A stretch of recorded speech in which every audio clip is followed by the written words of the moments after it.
వేసవి కాలంలో ఎండలు బాగా ఎక్కువ ఎండలు మండిపోతున్నాయి, ప్రజలకు కూడా ఇబ్బందికరంగా ఉంది. దాని దృష్టిలో పెట్టుకొని ఈరోజు నిజామాబాద్ నగరంలో మన ప్రెస్ క్లబ్ మిత్రులందరూ కూడా ప్రజల యొక్క దహార్తిని తీర్చడానికి ఇక్కడ ఒక చలివేంద్రం ఏర్పాటు చేశారు. వారందరూ కూడా మా శాఖ తరఫున మేము వాళ్ళందరికీ కూడా కృతజ్ఞతలు తెలియజేస్తున్నాను. మరి ఈ విధంగా కొన్ని స్వచ్ఛంద సంస్థలు కూడా ముందుకొచ్చి ప్రజలకు ఈ సమయంలో ప్రజల యొక్క దహార్తిని అంటే దాహం తీర్చడానికి ముందుకు వస్తే మేము మా వంతు సహకారం కూడా అందిస్తాము. మరొకసారి మన మీడియా మిత్రులందరూ కూడా ఇలాంటి మంచి కార్యక్రమం చేస్తున్నందుకు మరియు వీళ్ళు గత కొన్ని సంవత్సరాలు కూడా ఇదే కార్యక్రమాన్ని వేసవి కాలంలో కొనసాగిస్తున్నారు. వారందరూ కూడా మరొకసారి కృతజ్ఞతలు తెలియజేస్తూ ముగిస్తున్నాను. Thank you.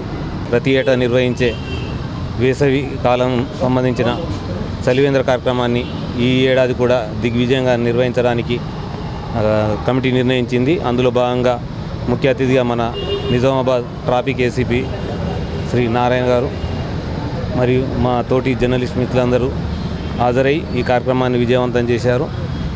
ప్రతి ఏటా నిర్వహించే ఈ కార్యక్రమం ఈసారి కూడా కొనసాగిస్తూ మున్ముందు కూడా మేము చేస్తున్న సేవా కార్యక్రమాలు ప్రజలకు కూడా తోడ్పాటు అందించాలని, వారి కష్టసుఖాల్లో పాలుపంచుకోవాలన్న సదుద్దేశంతో ఈ కార్యక్రమాన్ని నిర్వహించడం జరుగుతుంది. ఈ కార్యక్రమాన్ని ప్రజలు అందరూ సద్వినియోగం చేసుకోవాలని మా మనవి.